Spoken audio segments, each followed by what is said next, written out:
Hello students and welcome to NCERT's Geography class. We believe in democratizing education for all.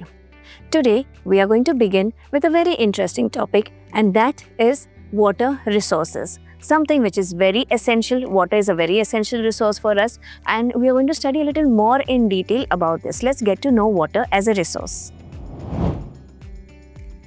So water resources. Water resources, basically what are the water resources? Natural sources of water beneficial to human. Now always remember, these resources are natural sources. It is not made, it is not man-made. It is available in nature, correct? The nature provides us with these important resources, and it is beneficial for whom? It is beneficial for us. It is beneficial for human. Not just human, we can also say it is beneficial for all the living organisms which are present on this earth. Correct? Examples, what are these water resources which are beneficial to us? Rivers, then there are lakes, aquifers and oceans. So most of these are fresh water bodies. Now we have these water bodies which are there. They are divided into two categories. Either they are fresh water or they are saline water, salt water, right? So oceans and seas are mostly saline water. They contain salt in it, correct? Otherwise, if you see rivers, lakes, ponds, streams, right? These are aquifers also for that matter. These contain fresh water which can be consumed directly or which can be treated a little and then consumed, correct? So this is the difference between the fresh water and salt water bodies, correct? We know rivers, we know lakes, aquifers. I hope you've heard about this term. If not, aquifers are mostly, this is underground water. Now the ground, the crust, you can say, it is made up of layers of hard rock, soft rock, isn't it? So these are permeable water. Sometimes the water can percolate inside, correct? Some soil, some rock, through some rock, the water can percolate under the surface of the earth. So when this goes down under the crust, right, there might be in between a hard rock, correct, which will not allow the water to go beyond that.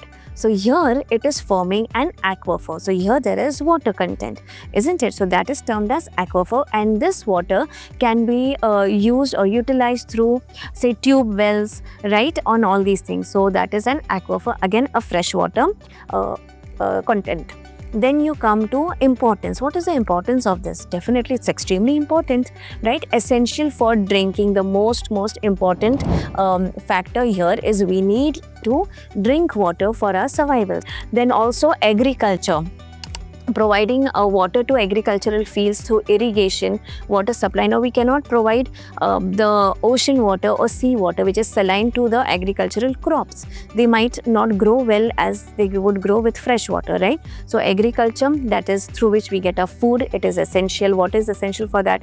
Different industries use water as well as a raw material. Different industries, I mean most of the industries I can say, use water. Then you go ecosystem, different ecosystems, as a part of ecosystem, different you can say organisms require water. So you see, all around us water is required, when essentially required. Sustainability. Now let's talk about this. Managing resources is a very important and vital for current and future needs. So we need to manage this for our current needs. For now we need water, correct? And not just now, it is also in future we will be requiring water. So it is definitely a part of a sustainable development part, isn't it? So yes, we need it for our current needs, and our future generation will also need this water. So what is our responsibility? It is that we should use this water very, very carefully and not waste water. So water resources, global water coverage. Let's understand this. We know that almost 75% of Earth's surface is covered with water. Now we know Earth is known as the blue planet because of the abundance availability of water, right? So out of this 75%, if you see, only a small portion of this water is, usable water, because it is fresh water that we can use, correct? So where our main focus is fresh water, right? Sources of fresh water are the surface water. If you see, surface water comprises of rivers, lakes, which you saw in the previous slide, right? So rivers, lakes, ponds, streams, these are all fresh water. Even the underground water, if you see, so that is also a source of fresh water. Then renewable nature.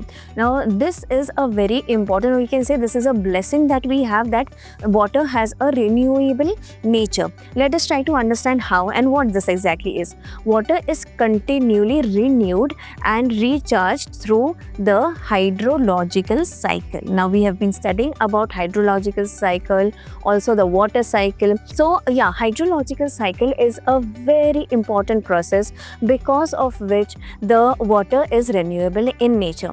Now what this is like, the water availability which is there on the surface of the earth, it is constantly in motion, right? So there is because of the temperature, high temperature, the water in the different water bodies get evaporated, right, because of rising temperature. Then when this evaporates, this is in the form of vapor. Correct? So they go up on a higher altitude, it becomes lighter, goes up on a higher altitude. When it goes on a higher altitude, what happened? Higher the altitude, lower the temperature. So it will condense. Condense meaning cool down. So once it cools down, it forms clouds. Alright, now the clouds also have some capacity that it can hold certain amount of water vapor. After that, once they reach a saturation, they cannot hold any more water. So when they cannot hold any more water, what do? There is precipitation, there is rainfall. It can be in the form of snow. So snowfall, rainfall, depending upon the region where it is precipitating, right? So then the rainfall comes. So what is happening? Evaporation, condensation, and then precipitation. Correct? So this goes on and on. This is a constant cycle that is taking place as you and me are sitting here at the background. This process is constantly taking place. So we are not aware that this is happening. We don't see it exactly happening, but yes, it is definitely happening. So that makes it a cycle. Correct? So the cycle ensures water remains a renewable resource. Water scarcity and conservation. 75% of the surface of the earth covered with water, yet we are facing water scarcity. What could be the reason? So scarcity causes, let's try to understand why. Over exploitation and excessive use, very, very important. Now mostly we use the freshwater bodies, right, which are very less in number. Now what are we doing to these freshwater bodies? We are over exploiting it. We are using it to such an extent that which is not even required, and also we are polluting these water bodies. We are exploiting them, we are polluting them as well. And excessive use, wherever it is required, how much amount is required, we use, that is fine. But if more than that unnecessarily if we are using, we are wasting it, it is not at all right, isn't it? Like for example, simple example, at your home when you're brushing your teeth, sometimes we leave the tap open. You have no idea how much of amount of water you're wasting right in front of you, right? So these are small little things in our day-to-day life that we sometimes don't even realize that we are wasting water. But there are regions in this world, right in India only, if you take an example, places like Rajasthan, they struggle for that much amount of water, isn't it? So we have to be very careful when we are using this resource. Unequal access to resources. Everybody does not have the access. As I just mentioned, in certain regions there is scarcity of water, there is very less or negligible rainfall, so they do not have enough of water. In certain regions there is heavy rainfall, right? So there is lot of water available, right? So it is unequal distribution of water. So this resource is not equally accessible to all. Apart from that, if you see certain areas like the polar region, the water over there available is still a fresh water. But can we go there and use it? No. Mostly it is in a frozen form. Correct? So we cannot use that water. So it is locked up over there. Correct? So variation in precipitation, what would this mean? Variation in precipitation means the rainfall is not even in every place. Somewhere it is heavy rainfall like Mausanram, Cherrapunji, heavy rainfall. Correct? The wettest place on the earth. In Rajasthan, barely any rainfall is there, negligible rainfall. Right? So this is a difference if you see only in India. In this way, there are many places throughout the world, right, which face this variation in rainfall. Correct? So increased demand from population growth. As we know, population is ever growing, right? And more the people, more mouths to feed, more the requirement of water, since it is the basic necessity of life. Correct? So so that again exploits, there is an over exploitation of this resource because of increase in population and their demands. Then you come to declining groundwater levels. Now on the surface water, we are definitely using, we are not even leaving the groundwater. The underground water table is also reducing now because we are extracting so much of water from there, right? So yes, these are some of the reasons why we face scarcity of water. This is an image that will show you water scarcity clips, right? So see, there are maybe there is a region where there is a lot of water floods sort of a thing, but still people are struggling to get fresh water, correct? Then over here, these are dry areas where people, they have to stand in lines, queues to get some water for them to drink. Now this is a region where it is totally snow-clad, right? But again, availability of water is scarce over here. Water scarcity and conservation. Now we know there is scarcity of water. What do we do about it? The only solution to this problem is conservation. We need to conserve water. So industrial and urban impact. First try to understand this. What is the impact that we are creating? Industries and urban impact. So increase water and energy use, groundwater depletion in cities. So here we are increasing the water that we need, use of water. The energy also is increased, and we are also, as I said, we are also using the groundwater. So here all of these things are required. This water is required for these kind of processes. Then quality concerns, pollution from waste. Basically the fresh water which is available, we are not just using it, overusing it, but we are also polluting it, which is extremely wrong, isn't it? It's not right to do this. So pollution from waste, chemicals and fertilizers. So your waste dumping takes place, correct, in these water bodies. Waste from say the industries and all these things. So waste material is dumped. Chemicals again from the industries. These are harmful chemicals. If it fishes say or any living organism consume this, it is very fatal for their health. Alright, it may also cause death because of that. Then fertilizers, chemical pesticides. These are very, very hazardous to health, isn't it? So if these are dumped in water or somehow they're gonna fertilizers, how will they be dumped in water? They're not actually dumped, but what happens is the water bodies, mostly there are farmlands around the water bodies, correct, because availability of water. Now these farmers, what do? They provide chemical fertilizers and pesticides to their crops. Now certain times what happens if there is a heavy rainfall, say for instance, right? So the surface runoff of water, okay, the top layer along with the soil, along with the fertilizer moves towards the water body and somehow ultimately it joins the mainstream. And this is how the fertilizers and chemical pesticides get into the fresh water bodies, polluting them completely. Right now, government initiative. Of course, government has to intervene because it is a matter of great importance, you can say, right? So, Jal Jeevan Mission (JJM). This was initiated.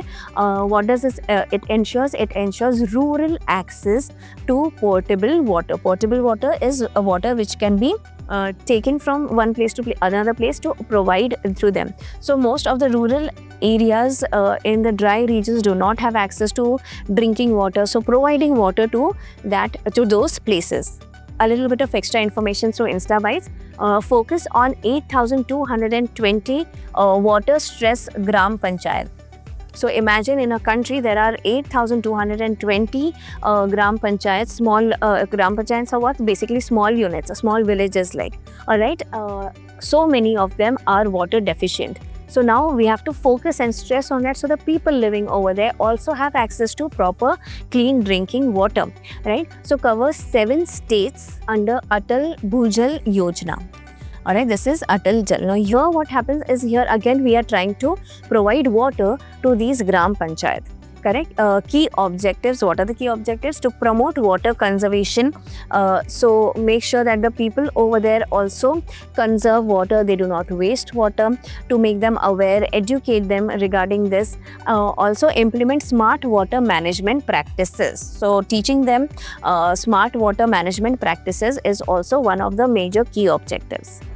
Multi-purpose river projects, historical context. If you see to this, ancient hydraulic structures, like for example the dams, reservoirs, embankments, canals. These are built from a long time, right? People have understood that this is the way we can store water or conserve water for the days when there is less rainfall or no rainfall, isn't it? So this is what is done. Continued tradition in modern India. So here, this over here, these things nowadays also we see dams, we see reservoirs are there, then embankments are made, canals are made. So we are practicing the same thing even in modern India. Functions of dams. How are these dams useful? What are their functions? First of all, irrigation, providing water for agricultural use so that the crops get proper amount of water which is required. Then electricity generation. So most of the dams have this hydroelectricity that can be generated if they are on a higher level. All right, if the water is falling down with a force, the hydroelectricity can be generated. The turbines are fit over there. So they are not just giving water for irrigation. They are not just a way of storing water, but also from this you are also getting hydroelectric power. Correct? So water supply, domestic and industrial. So yes, water has to be supplied to farms, it has to be supplied to homes and houses, it also has to be supplied to industries. So these dams are helpful for that. Then flood control. Now, sometimes some rivers especially during the monsoon season overflood. Correct? They flood, isn't it? So here what happens, because of these dams, they can control the flood, they can control the speed of the river. Recreation, many dams, most of you all must have visited also, so it is one of the recreation, people visit these places, right? Then inland navigation also can take place from one place to another. If there is any goods to be supplied or transported from one place to another, inland navigation can take place. Fish breeding, a perfect site for fish breeding as well. So these are some of the functions of dams. Alright, you can see, you can take a look at this map. Major rivers and dams are marked over here. A clear look, you can just pause the video and take a good look at this, the map of India. Alright, a little bit of more information through Instabytes. Bhadu song from Damodar Valley. Now these are some of the traditional songs. What do they highlight? They highlight challenges of flooding. This region is prone to flooding. So what challenges people face during the flooding season?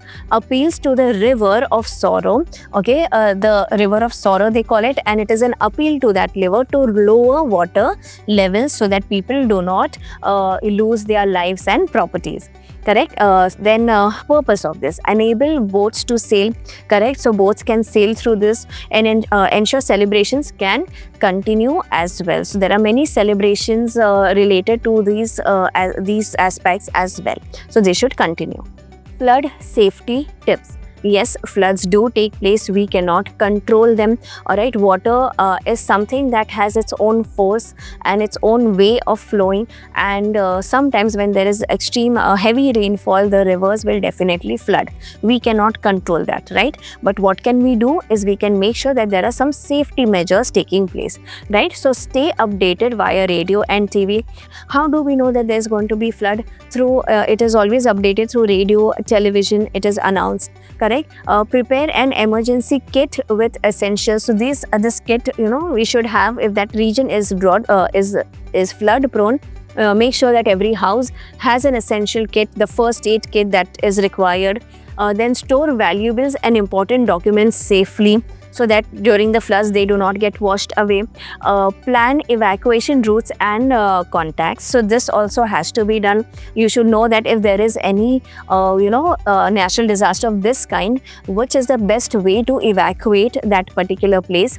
Turn off utilities before evacuation, especially the electrical gadgets. We have to completely turn them off so that there is no danger of short circuit or fire around. So that we have to be very careful about. During floods, what we should do, what kind of precautionary measures should we take? Avoid flood waters and electrical hazards. correct? As I said, all electrical appliances should be closed off, shut down completely. Use clean drinking water, boil water and drink, because this water is totally polluted, you can say. Completely not completely polluted, but yes, it may have certain things which are not good for our health, may cause diseases later. Okay, these diseases may spread also, right, through water, the waterborne diseases. So always remember, if there is something like this around you, drink boiled water, correct? So use drinking water, as we have already discussed. Now maintain hygiene and disinfect surroundings. Here again, there are, as I said, there are diseases which may cause due to the waterborne diseases, right? So you should make sure that your hygiene, the area that you are around is hygienic, cleansed and kept very clean. Alright, now multi-purpose river projects, talking about them. Example, the Bhakra Nangal project, very famous, Satluj Beas basin which is there. Alright, very famous of this. This is a hydel power, a lot of hydel power can be generated from here, and the water over here is used for irrigation, providing water to the fields for agriculture. Another important one is Hirakund, which is based on the Mahanadi basin, Mahanadi river basin.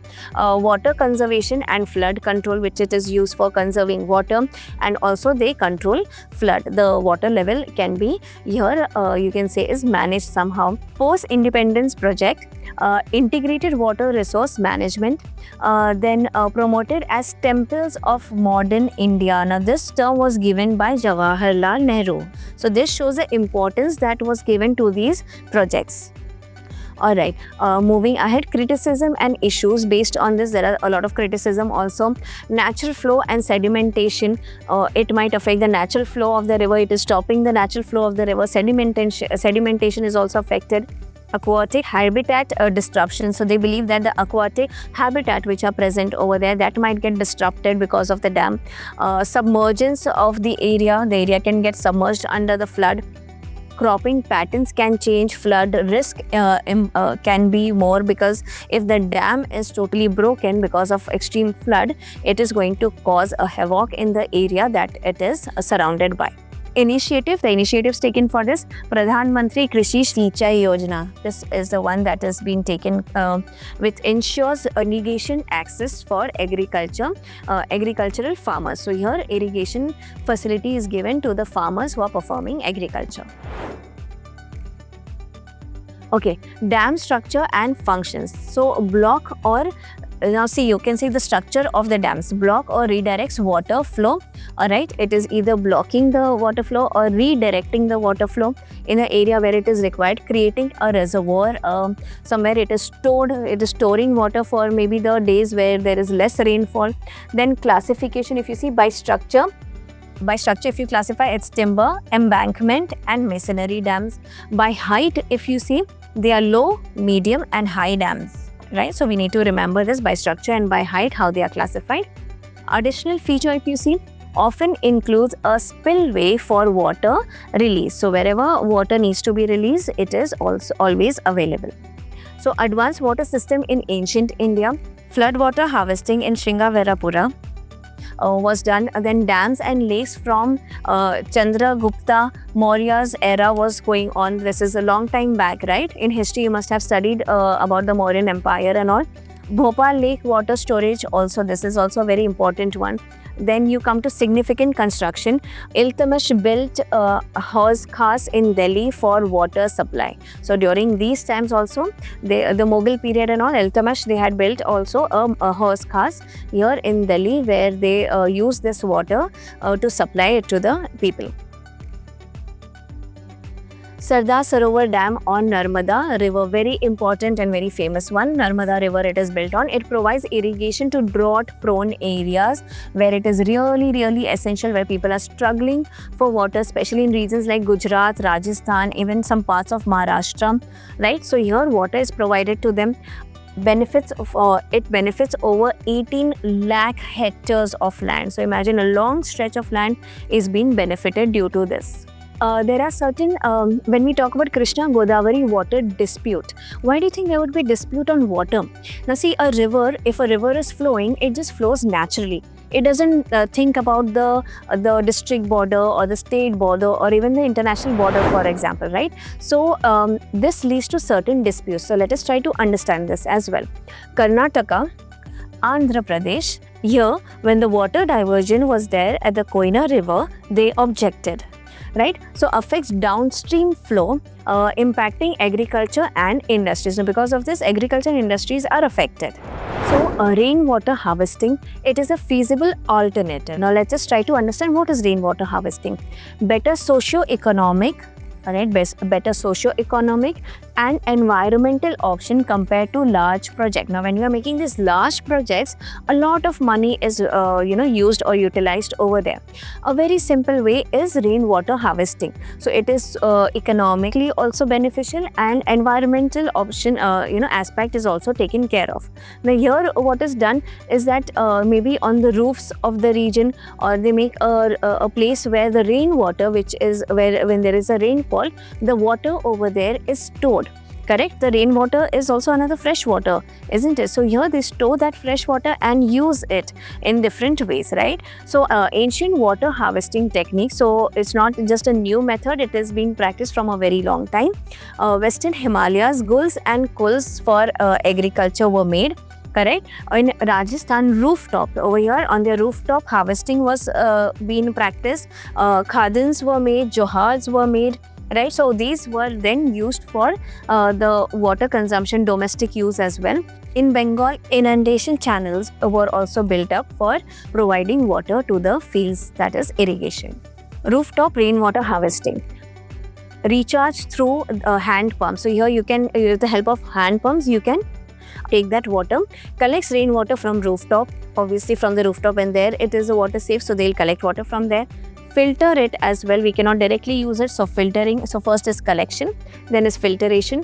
Using sand and bricks, they filter it, and then recharges groundwater via hand pumps.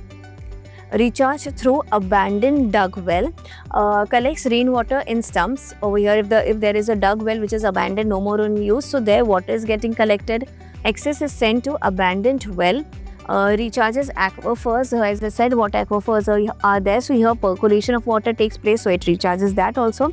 Later water extraction can be done through tube wells, hand pumps, etc. Now, underground tanks or tankers used in Rajasthan. This is a speciality of Rajasthan where it takes place. Alright, for drinking water storage, this is how they store drinking water. Connected to rooftops, it is connected to there, then collected, cleaning the rainwater, clean rainwater is collected. Modern adaptation, if you see, declining use due to new water sources, but still they are practice. So here, even though it is declined, but yet they are not completely stopped, still they are practiced. Then Gandatur, Karnataka, 200 household harvest rainwater, storing about 1 lakh liters of water annually, which is a huge amount, right? So this is very useful, and they are really doing something very helpful for the environment. Since ancient times, we have been constructing sophisticated hydraulic structures like dams, stone rubbles, reservoirs, lakes, embankments, and canals.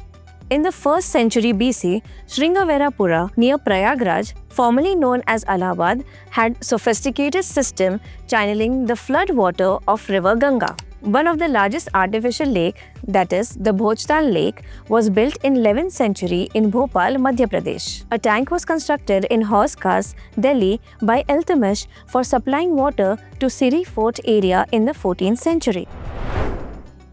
Harvesting in Thar Desert. Now we know the climatic condition in the Thar Desert. It is very dry, less rainfall, or negligible rainfall found here. It is completely arid region. So here what they do is collect it from rooftops. Wherever this little rainfall or scanty rainfall takes place, they collect it from the rooftops and direct it into the underground tankers. So they have tanks made underground, so they direct it over there. So underground tankers. Here circular storage holes are basically underground tankers are circular storage holes, and here the water is stored. includes water collection from neighboring rooftops as well. So it's all a collated one. Rooftop rainwater harvesting in Shillong, we'll say, used by nearly every household in Shillong has this, alright, meets 15 to 25% of water needs, occurs despite nearby areas receiving the highest rainfall in the world. So here every household does this. Tamil Nadu's rainwater harvesting policy. So, Tamil Nadu is also included first state in India to mandate rooftop. Okay, so it is the first state where they made the rooftop rainwater harvesting a mandatory, or it has to be done. So then this is for all household. Legal penalties. In fact, if the households are not doing this, legal penalties are issued on them. They are enforced for non-compliance. If they are not, doing this, they get penalties. They have to face. We have to give penalties. Bamboo drip irrigation system, another very interesting one. Traditional, this is done, it is a traditional use 200 years old system in Meghalaya, where they use bamboos for drip irrigation. Function bamboo pipes transport water from springs. Alright, you can imagine that the bamboo pipes which are used for water that is transported from the springs, reducing flow to 20 to 80 drops per minute. So here, extreme water is not wasted, isn't it? So it reduces the flow of water. Then processes, how it is done. Bamboo pipes divert water from hilltop springs. So from the hilltop spring, when it is coming, they divert water where it is actually required. Channels distribute water to plants. Now where they want it to be diverted? Of course to the plants, with the flow controlled by pipe positioning. So wherever the flow is required and how much amount it is required. Now every plant doesn't require gushing water, isn't it? So some plants require drip irrigation, some sprinkle irrigation, some different types of water supplies required, correct? So accordingly they position it. Then elevated pipes pass over roads. So if there is a road in between, there is an elevated pipe which passes through it. Final channels direct water to plant roots. So here where the water is actually required, there the water is being provided. So that is all in today's session. Let's quickly revise what we have done in today's session. We saw an overview of water resources, what are the water resources and what kind of water resources we find, fresh water, saline water, groundwater, correct? Then addressing water scarcity and conservation, how much important it is for us to conserve the water resources we have, which is now, because we are facing scarcity of water. Integrated river projects and management. So to overcome this, or for this, what are we doing? How the projects, how the government has intervened, and they have made some projects that can help us. Rainwater harvesting, a very important way to conserve water. Technique for rainwater harvesting, in what ways we can do the rainwater harvesting, and all of these we have studied thoroughly. I hope you have understood and enjoyed the class. Thank you. See you in the next session of Insta's Geography class. Have a nice day.